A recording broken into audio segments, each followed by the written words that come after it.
naman si Kuya Alan. Hindi ka ba napapagod, Kuya? Alam mo, gusto mo mang mapagod? Tingnan mo na lang si Tito Vic and Joey. Ako 21 years pa lang. Sila 37, hindi sila napapagod. Oo nga. Mahiya ka hindi, naman, pero di ba? kasi ikaw, meron ka pang... business sa gabi. Sa gabi. Kilala kita si Alan Kay na...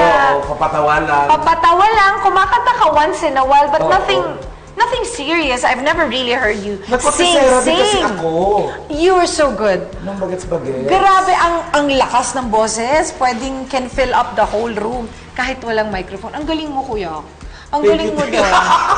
Hindi ko alam na kontesera ka. Ikwento mo nga yan. Kontisera ako nung bata ako. Actually, before pa ako mag-kontisera, mahilig na talaga ako kumanta.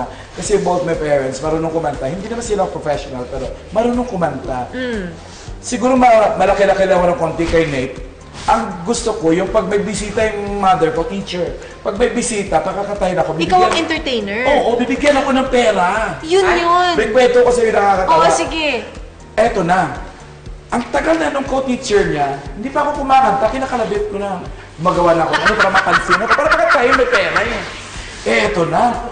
Paalis na yung co-teacher niya. Ay, paalis na siya oh. Baka naman gusto niya akong marinig kumanta. Talaga? Ang cute! So talagang ang base mo talaga.